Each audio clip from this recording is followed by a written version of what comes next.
Rev it up and welcome to Cars Yeah, show number 2093. Be prepared to be inspired. Today we're talking F1. Buckle up. This is Cars Yeah, where you'll enjoy interviews with inspiring automotive enthusiasts. Mark Green is here to provide you with a fuel injection of automotive inspiration. So get in, sit down, buckle up, and get ready for a wild ride here on Cars Yeah.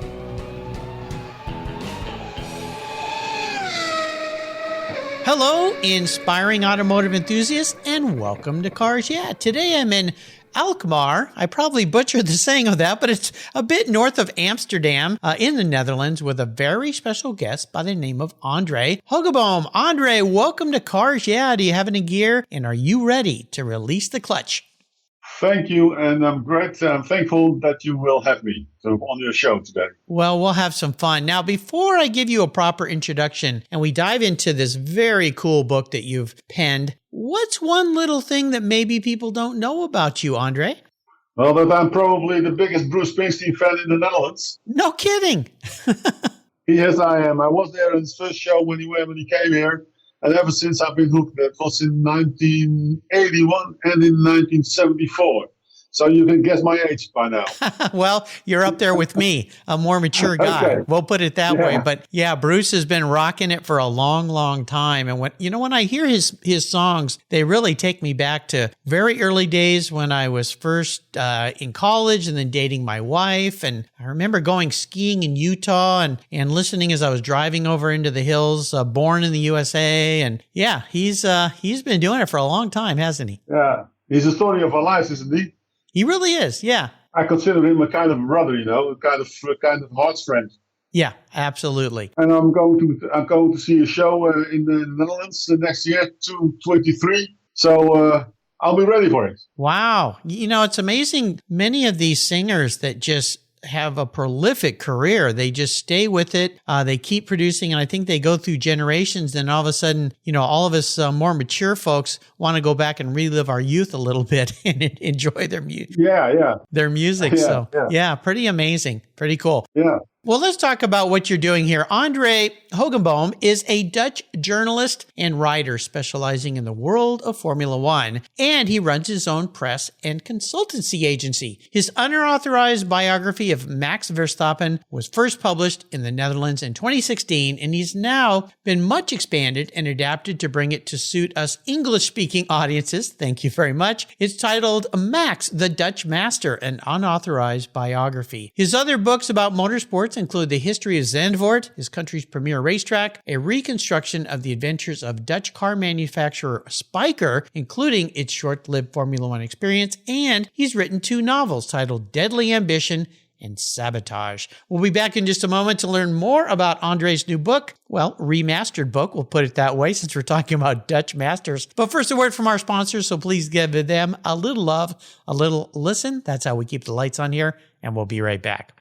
Covercraft's newest 5-layer indoor cover is especially engineered for indoor use, providing maximum dust protection when your vehicle's stored in the garage. Your 5-layer indoor cover is custom tailored with Covercraft's attention to detail, form, and fit with the quality and attention to detail that's been their standard since 1965. Even if your vehicle is always inside, dust and fallout can damage the paint, and an extra layer of soft, breathable material protects from accidental bumps and rubs. Covercraft protects cars, trucks, motorcycles, RVs, trailers, and watercraft too. Every one of my vehicles is protected with a Covercraft cover, custom fit to fit the car like a glove. And I have a deal for you. If you use the code YEAH21 at covercraft.com, you'll get 10% off your order plus free shipping. That's right, 10% off and free shipping. Simply use the code YEAH, YEAH21 at checkout. Covercraft, protecting the things that move you. Zengen, it's an oil analysis kit that allows you to sample your engine's oil and learn about its inner health with your personalized and detailed Zengen report. At only $39.95 and free shipping both ways, Your Zengen oil analysis costs less than an oil change. It's really simple. Their easy-to-use sample kit takes less than 5 minutes to collect your sample and mail it back to their world-class labs. It's only 5 days, and they'll send you your own Zengen score via email. Your report measures 30 different data points, including contamination, metals, lubricants, additives, and a whole lot more. Whether you're buying or selling a vehicle, nearing the end of your warranty, heading out on a road trip, or caring for your vintage collector car, Zengen helps prevent costly repairs, allowing you to get the most value out of your vehicle. And Father's Day is coming. I know Dad doesn't want another tie or a pair of socks. This year, give Dad his very own Zengen oil test kit, and you'll make him smile. I did, and I'm so relieved to learn that my vehicles are doing just fine. Go to ZengenScore.com and use the code CARSYEah20 and you'll get 20% off. Boom! What a deal. Preventative knowledge and maintenance could save you thousands, and you'll rest better at night knowing your engine's condition is just right. That's ZengenScore.com and use the code CARSYEah20 today. I was tired of my rates for my collector car insurance going up every year for no explainable reason. My carrier seemed to be turning into a media company versus an insurance company, and I realized that a portion of my policy premium was paying for all those so-called free media goodies. So I did my homework, I talked to knowledgeable collectors, shopped around, and discovered American Collectors Insurance. They've been serving the collector car hobby since 1976. You last that long by properly serving your customers' insurance need, not with a lot of fluff. ACI is ranked the #1 online collector car insurance provider according to Google, Trustpilot, Facebook, and they offer their real person guarantee live support. No never-ending phone loops when you need help. Plus, because you don't use your classic car as a daily driver, you could save up to 40% compared to regular auto insurance. American Collectors Insurance provides agreed value policies. So if you experience a total loss to your collector vehicle or it's stolen, you'll be paid the amount listed on your declaration page, less any deductibles, of course. No ifs, ands, or buts. Give them a call today and ask for your free quote at 866-ACI-YEAH. That's 866-224-9324. Tell them you're a friend of mine, Mark Greens at Cars Yeah. American Collectors Insurance. Classic car insurance designed by collectors for collectors. So, Andre, we are back. So I want to dive a little deeper into the corner, something that Max is very good at doing, and talk about your passion for Formula One, because this seems to be a focus for you as an author. And as we start to get into this book and his life, I first want to hear a little bit more about what inspires you so much about F1 racing. Well, I really don't know. I live near Zandvoort, and we have Formula One races at Zandvoort. And I've been there in a couple of years when it was held before it was stopped. It was stopped in 1975, and I've been there in 1974, 1973, 1971, and it was mostly because I was attracted to these cars. The Formula One cars are amazing, and I think it's a real boys thing, you know. When I was young at school, I always draw Formula One cars, drew Formula One cars, and some one way or another, I got attracted to the sports, and I stayed with it. And ever since, it was a bit.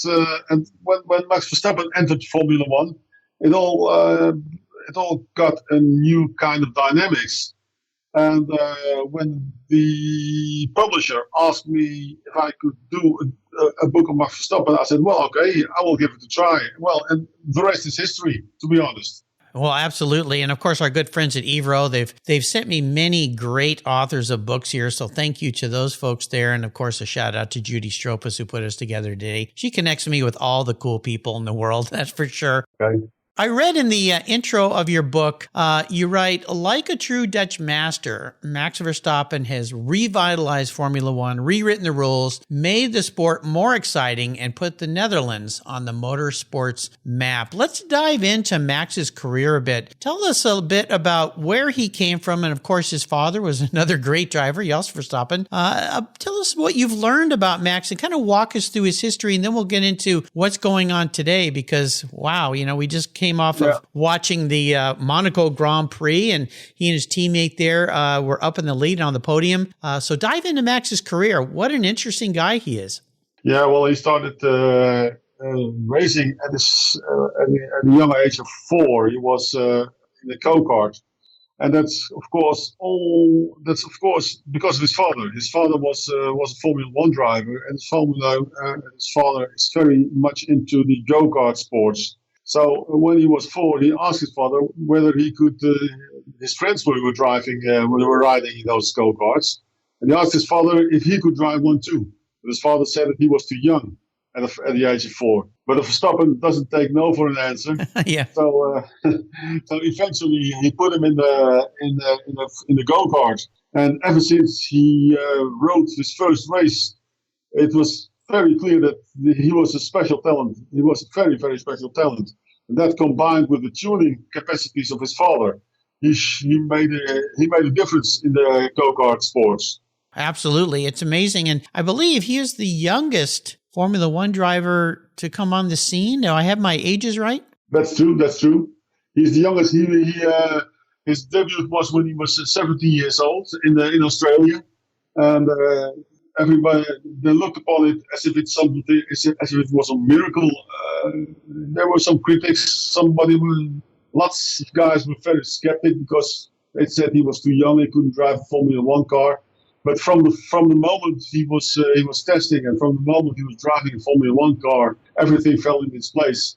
And it's like breathing. Racing in a Formula One car or racing in totally is like breathing for Max Verstappen. He doesn't know anything else. He's one with his car, and that was when he was 5 years old in the go-karts, and that still is the case when he's Formula One driver now.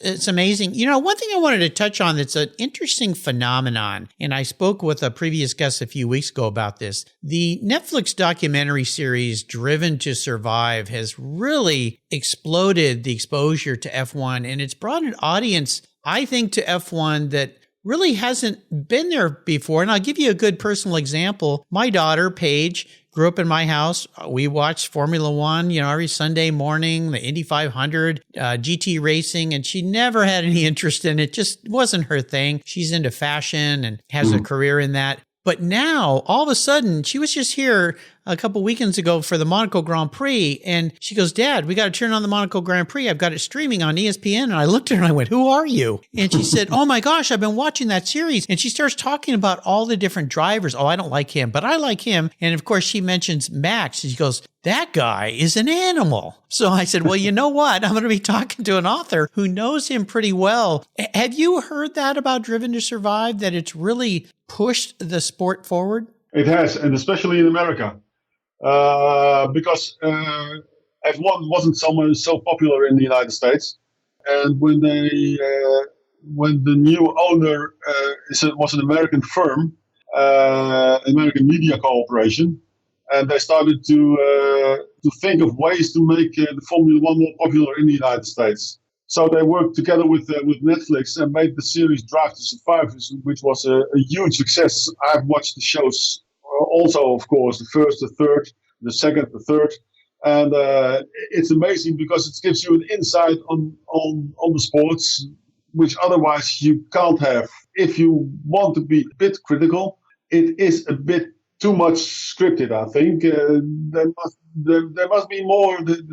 They have to make a more distance to the subject. I would agree. Now, my impression is you take drivers like Max, who also bring a dynamic to the sport in a revitalization. And a good example in my mind, if you go back in time, we've got these great stories in Formula One between different people and drivers, Niki Lauda and James Hunt, the dichotomy of those two. I think of Michael Schumacher, who just exploded onto the scene, especially when he jumped into Ferrari and just turned that team around and got everybody going. And everybody, you maybe didn't like the guy for some reason. I don't know. I thought he was awesome. He just brought a spirit to it. What is your impression, having learned with writing this biography about Max? What has he brought to the sport of F1? I know. Do we have all day? Yeah. The thing is that There are a couple of things that he brought into the sports. He brought a sheer attack force. He never stops attacking. Even in the beginning, he took sometimes too much risk, but he kept believing in himself and he kept believing in the way he has driven. Mm-hmm. And I think that he changed the rules. He's how do you call it in English? He's really himself in the car and outside the car, and he's afraid of nothing. He's challenged Hamilton last year to a degree that nobody had ever held for possible. And ever since, this season he's really a very mature driver, but he still keeps on finding possibilities to pass and to go on the attack. And his way of passing is very unconventional, and he's pressured his opponents and his rivals to the limits. I agree. I would agree. And do you think a big part of his success so quickly and so soon has been the team he's with? Yeah, the first team he started with was, of course, Toro Rosso. He didn't have a winning car then, but Red Bull is, of course, a very, very, very talented and very experienced team. They have a car builder, André Hoogeboom. They had, of course, Sebastian Vettel, with whom they became a 4-time world champion. So, I mean, the team and Max Verstappen, they fit to each other. They're a great combination, the two of them. I would agree. Yeah, I would agree. He's on the right space and the right place in the right time, I think. I would agree with you with that assessment as well. I always like to ask about inspirational people in people's lives. And since we're talking about Max today in your book, in learning more about Max and writing this book and then expanding it into so us English speakers can understand it, who was the driving force in his life? Of course, his father, Jos, was, famous driver, and I'm sure that was a big part of it. Was that his main mentor? Yeah. Is that who brought him through? Absolutely. Without his father, Max was never there. I mean, look at other drivers. There's no other driver in Formula One nowadays who has so many to thank by his father. He did everything. Not only because he was a very good tuner and a very good techniques, which helped him in his go-kart career and later on his Formula 3 careers. But he's also know the politics in the Formula One. He knows what the pressure. His education was pretty firm. But I don't think that anybody regrets his education, because they did a great job. Max wanted to be a Formula One driver. His father wanted Max to help as much as possible, and it worked out very, very good. I think so. A lot of drivers, famous race car drivers, are the children of champions, and sometimes that's a big shadow to be in. My indication is that Max is going to step in front of that shadow and create one of his own. Would you agree? Absolutely. He has already. I think he's a better driver than Jos ever was, and Jos will admit to that too. I think because he has the genes of as well his father and his mother. Because his mother was also a go-kart driver, but she's far more relaxed. His father was a kind of a wild driver. And he combines the two good DNAs of both his parents. Well, that's what we all hope we get when we're born. Some of us don't, but some of us are fortunate, and we do. What are a couple of the biggest surprises that came to light in writing this book? Probably his Ferrari series in Florida, where he was in a competition with. That was a competition that was in Florida. It was a series, the Ferrari series, and we didn't know too much about that because it was far from Europe, and it's a small competition relatively with not much of a media exposure. So I think that was the main surprise for me. I would agree. We'll take a short break. We come back. I want to talk about some challenges you faced in putting this book together. So keep the seatbelts on. We'll pull in for a quick pit stop, and we'll be right back. Okay. You listeners know I've been into car care my entire life. I am so excited to team up with AutoGeek in 2022. AutoGeek.net has been a leading source of auto detailing products, accessories, and expert knowledge for more than 20 years. What started in 1997 as a mail-order catalog company has grown into a multi-website based e-commerce store that they are today. With a large online presence on its own website featuring close to 100 different brands, AutoGeek has grown to be the largest car care retailer in the country. AutoGeek's wholesale program serves accounts in over 30 countries, and its retail sector ships worldwide. Go to AutoGeek.net for the best product selection on the internet today and their stellar technical support. AutoGeek.net. It's where I go for all my detailing needs. That's AutoGeek.net. Linkage. It's a new quarterly publication and website that covers the automotive market, driving, restoring, collecting, and discovering your passion for motor vehicles. Linkage is about experiences, opinions, and values. Linkage is an actual informed, reasoned opinion based on first-hand experiences. A talented linkage team covers the automotive world, the people who share your passion and mine, smart, considered, rational, and experienced opinions, ones you can learn from and grow. That includes our passion that drives auctions and the collector car market. So come with me and join us on this journey. And be sure to use the code CARSYEAH when you subscribe, and they'll give you $10 off. Boom! Linkage, geared for the automotive life. Subscribe today at linkagemag.com. Want to hear something crazy? Veterans work on billions of dollars of vehicles, planes, and engines while deployed, but they can't touch our car until they've obtained a certification and training requirements for employment back here at home. That's crazy. Dick Force Foundation Military Transition Fund provides scholarships and grants so our veterans can transition to great careers following their service for this great country. Support Tech Force, a charity of choice here at Cars Yeah, and its workforce development efforts for our veterans by donating at techforce.org today. So Andre, we're the lollipop's up. We're out of the pits, back on the track here, and I'd love to talk about some of the challenges, first of all, that you faced in writing an unauthorized biography. Well, that was a pretty challenge, I could say. The idea of writing a book about Max Verstappen wasn't really mine. It was the idea of my publisher. They asked me if I was able to put a book together in 2016 of Max Verstappen. I know a lot of Formula One, and I knew his father, Jos, so I thought, well, yeah, I think I can try that. So I tried to contact my network and all the stations that Max went through in Holland, which was for me pretty easy because he was born in the Netherlands and he had a Dutch upbringing, so I could talk to people who knew him when he was young. And I talked to various his Formula 3 team of Frits van Amersfoort and his other guys who accompanied him to Formula 3 and Formula 1.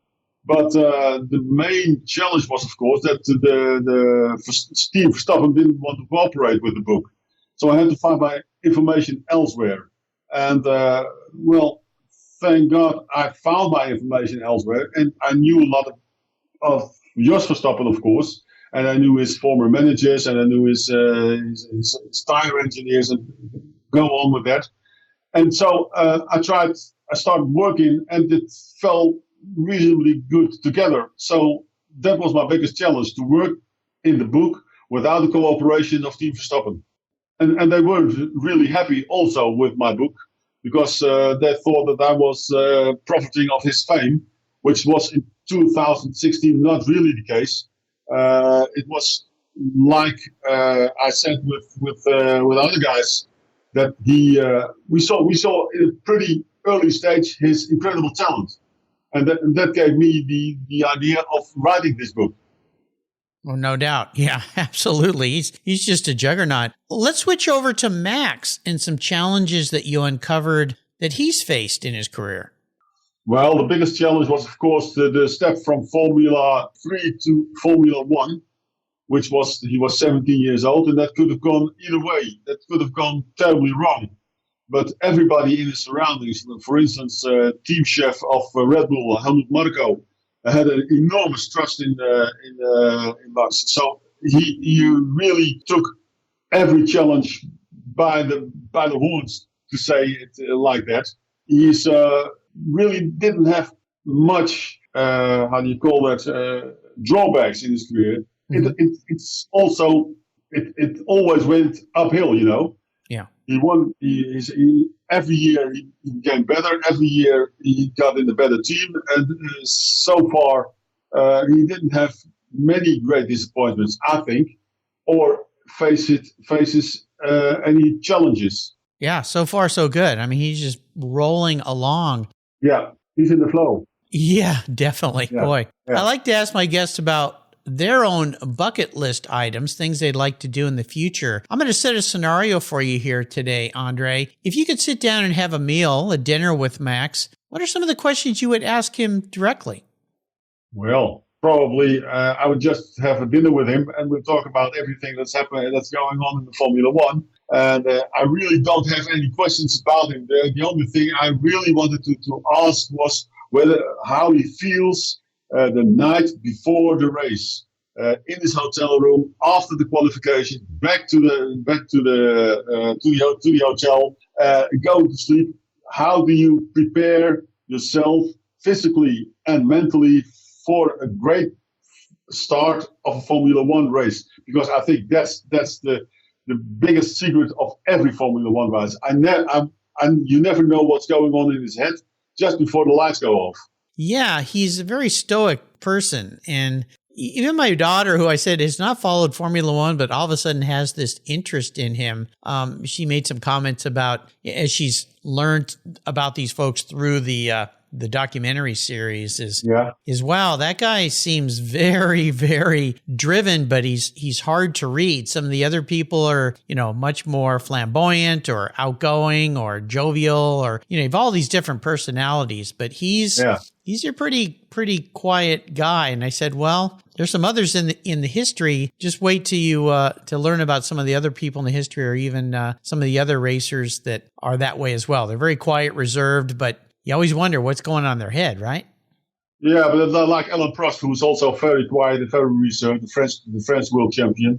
And as Ayrton Senna was again something else. Everybody has his own characteristics. But I think like Charles Leclerc now is about as calm as Max is. But Max can bite. Don't forget that he can be aggressive on the board radio when something happens that doesn't goes to his liking. He can be very aggressive, and he's right. So and he's right because there's only one thing that matters, and that's winning. And you don't win by being nice to everybody. So that's both sides of his character. Outside the track, I think he's very relaxed and he's very down to earth. But in the car, he's a beast. There's no other way about it. Now, I know crystal balls can sometimes be hazy, but I want to get your opinion, knowing his personality. If you were going to look ahead, what team do you see him on in the future other than Red Bull? Well, that's a difficult question. I know. I'm not going to be too easy on you today, Andre. Well, Red Bull and Max Verstappen are born for each other, I think. Yeah. And you see it like what Sebastian Vettel did. Sebastian Vettel went from Red Bull to Ferrari, and he couldn't make it there. He never was world champion again. He won some races with Ferrari, but he never was as successful as in Red Bull. Yeah. And I think that danger is also for Max. When Max goes to another team, I don't know. The only team that might be suitable for him is Mercedes. It's difficult to watch in a crystal ball, of course, but I think he should stay with Red Bull, and I think Red Bull wants to keep him for many, many years. Oh, I think so. They'd be wise to, most likely, I think, at this point. And why change it when everything is good? Exactly. Yeah. I mean, yeah. You see drivers sometimes make changes and you scratch your head and you go, well, okay, the money may have been the main driver there, but you just still kind of go, at this point, they have a lot of money and it's more about winning. And I think it was about winning for most drivers in the beginning anyway. That's what they really want, right? Yeah, but the thing is that they also want to be to become a legend of their times, like Michael Schumacher was with Ferrari. I think that Sebastian Vettel did try the same with his move to Ferrari, and probably Daniel Ricciardo thought the same when he went to McLaren, that he could change the team into a successful formation. But I think that if you want to if you have become a 4-time world champion and you want to do something else, you could take a gamble and go to another top team, but there are no guarantees. No, there's so many moving, complex parts to this thing. Another question I ask people is about a special vehicle in their life, and I'm going to switch this into what you've learned about Max. Is there a special or a race? Let's take Red Bull off the table because he's winning there, he's doing so well, but is there a race car that he strapped himself into in his life that was really a turning point for him? Again, I have to say it is the Red Bull, because his first race in the Red Bull in 2016, he won Barcelona. Yeah. And in his private situation, he drives an Aston Martin. Well, I guess that must be his favorite car. Perhaps he drives a motorbike. That I don't know. Yeah. I think he drives a motorbike, but private he drives an Aston Martin, and Red Bull would be. He might see a challenge in trying a Mercedes or trying in a Ferrari, because every Formula One driver wants to drive a Ferrari, isn't it? Ferrari is the norm in the Formula One, right? But I think that as it stands now, I think he will never change. Exactly. Okay, I got to ask you this question, Andre. Is there a special car that's been in your life? You won't believe it. It's a Citroën DS 1964. You remember that car? Yeah. Okay, I got to ask why. Well, it was the how do you call that in English? I think it was the best car at the moment at that time. It looked beautiful, absolutely beautiful. Yeah. It was luxury. It had very good suspension, and the luxury was by far the best around. And it looked absolutely great. I had a metallic green one and an opening in the roof, and it was like sitting in a chair watching television. It's so comfortable. Yeah, those cars. Now they were built between I think 60 and 70, 71, somewhere in there. What year was yours? 64. Oh, okay. So a bit of an early one. Yes, it was a bit of an early one. I had to sell it because it fell apart after a couple of years. Yeah, and I couldn't get any spare parts. So then it's. But I have great memories of this car. I drove it all the way through Europe, and everybody looked at it. It was so beautiful that when you rode into the city, everybody looked at it or touched it or did something with it. And I felt very proud to have it. They are unique. I have a friend, a guy that I used to work with. He's Japanese, but he loves Citroën. He actually has a Citroën parts business. Kenji Yoshino is his name. He was a very early guest here on the show. I think he was in the first 10 guests that I had on the show. And the first time, I always kind of poked fun at him. I was a Porsche guy, German cars, BMW, Porsche kind of thing. And I always poked a little fun with him with his passion for Citroën. And I remember he gave me a ride in one of those cars. And I just went, what? This isn't, I told him, I said, this is like driving in a cloud.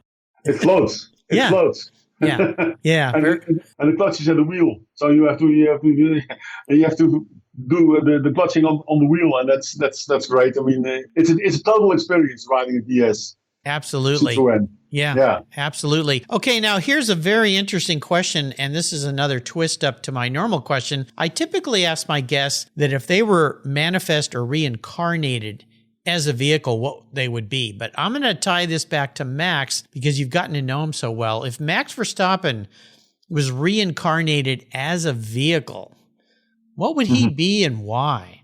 Probably an Aston Martin, don't you think? Well, the old Aston Martin, yeah, or perhaps a Jaguar E-Type, yeah, which was the most beautiful car around, or perhaps Ferrari GTO, yeah, vintage Ford Mustang. yeah, yeah. Well, I see where you're going with this. I mean, classics, yeah. And, being a young guy, at first you might say, well, how could you relate that to him? Because he's like the youth of today, but Yeah, just a classic. I mean, he's just one of a kind. yeah.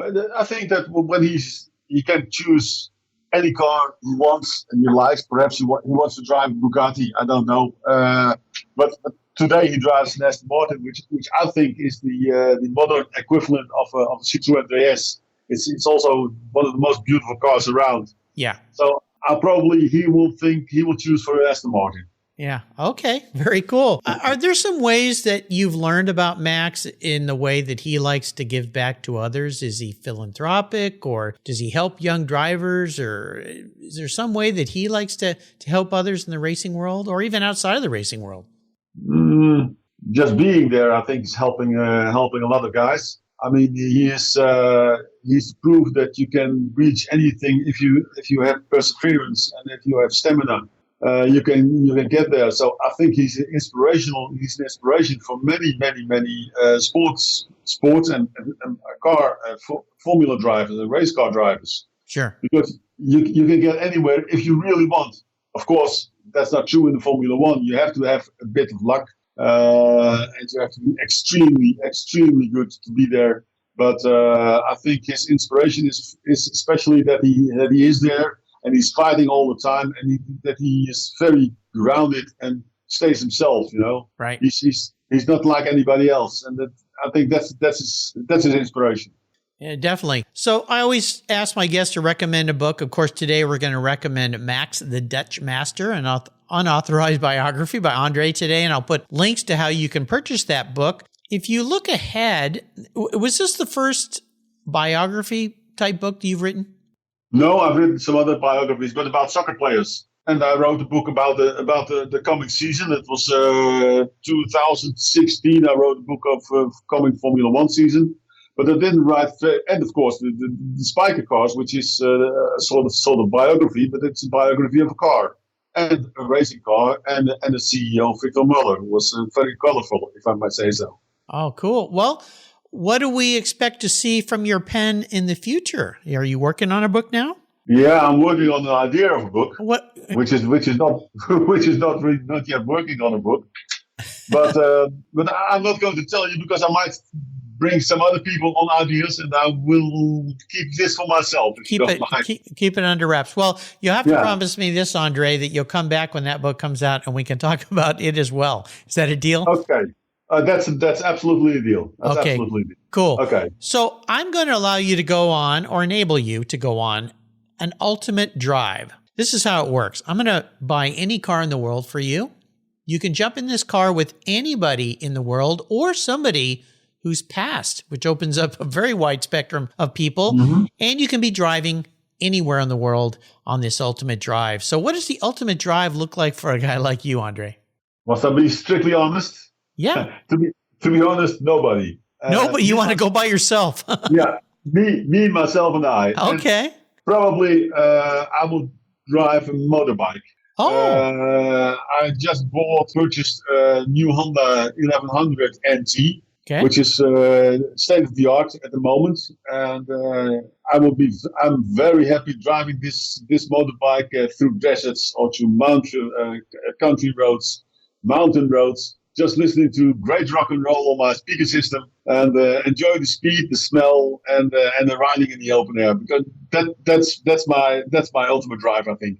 Oh, well, sounds like fun. I've had a few people say that they'd like to just get in a car by themselves and take off and go somewhere. But and I've had plenty of guests who love to jump on motorcycles as well. So sounds like an awesome, fun ride. And listening to Bruce Springsteen, then, of course. Of course, yeah. We'll have him in the player. Well, you've taken us on a fun ride, and I'm really excited about this book, and I'm really excited to bring it to my guests because Max Verstappen is just one of those once in a lifetime come along people in the sport of F1 that is going to have such a long, rich career, and he's going to bring so much excitement to us, and he's going to shake things up a bit, because sometimes, you know, winners in Formula One, after a while, it's like, God, can somebody else win, please? I'm a little bit bored here. Like Schumacher or Hamilton. Yeah, Schumacher kind of got that way. Hamilton's gotten that way. And it's like, I'd like to see somebody come and challenge these guys. That's what racing is all about. And I believe Max is definitely one of those. Before I let you go, would you share maybe a success quote, words of inspiration, or a mantra with us?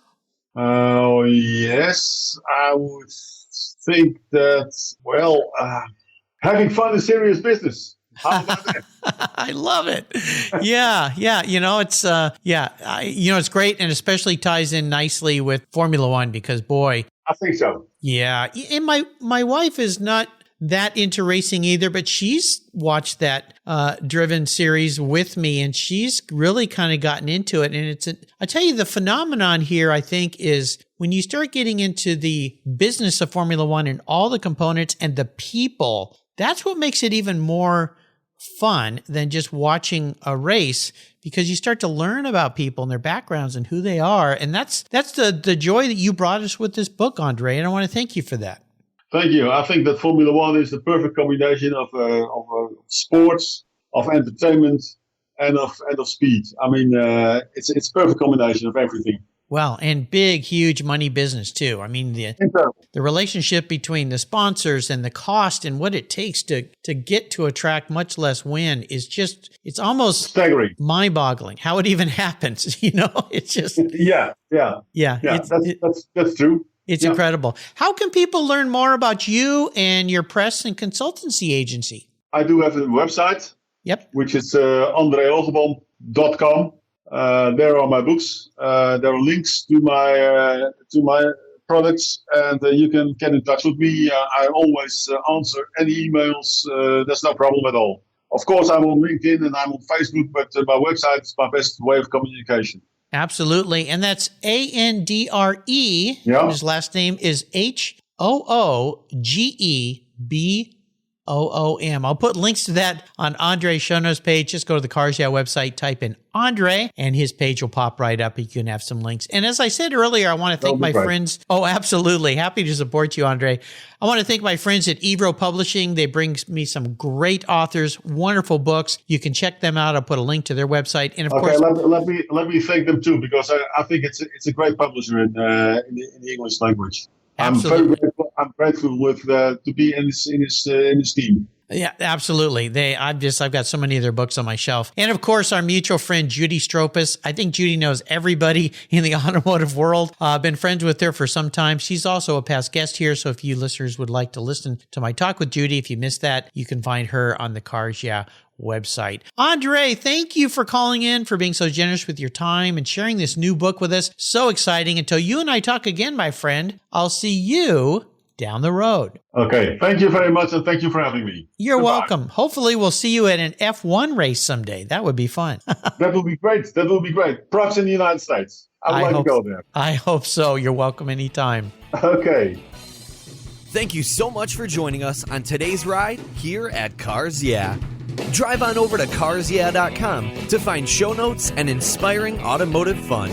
Download your free copy of Filler Up, a fun book filled with gorgeous photographs of fuel filler fun, including quotes from more inspiring automotive enthusiasts. Download your copy today, and we'll see you next time on Cars Yeah.